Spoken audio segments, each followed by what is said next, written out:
A man stood a pencil on top of a trash can. Just then, a taxi happened to drive by, and the splash of water directly knocked the pencil down. This scene was witnessed by an old man drinking milk nearby. He had just gotten up and was about to pick it up when suddenly a young guy riding a bike passed by, crashed into the old man and fell onto a nearby fruit stand. At this moment, a bus drove by, and the driver, out of curiosity, took a few extra glances. However, he didn't notice that the light ahead had already turned red. A woman crossing the road normally was seriously injured on the spot. The police quickly arrived at the scene. After a series of investigations, they also concluded that it was an accident. But the pencil that had suddenly fallen on the ground attracted the attention of the police because, in an accidental incident a few days ago, the same type of pencil was also found on the ground. The officer suspected that the accident was caused by a pencil, but his colleagues said the probability of this was almost zero. At this time, chaos broke out again in the same area. Another bus accident. Everyone immediately rushed to the scene, but this time it was different. There were no fatalities at the accident site, and when they asked all the passengers, no one had seen the appearance of a pencil. However, suddenly that familiar pencil slowly rolled out from under a car again. Lisa suddenly realized that something was off because no dead person had been found at the scene yet.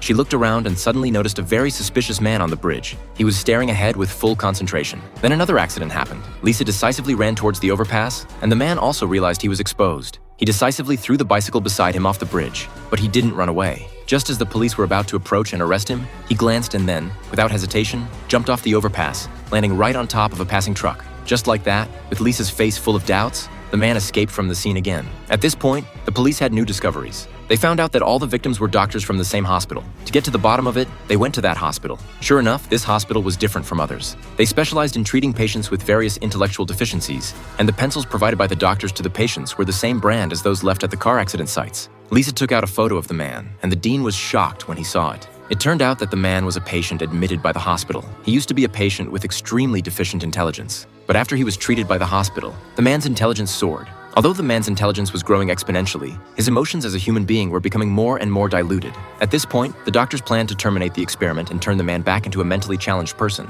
But the man made the first move and killed the doctors involved in the project.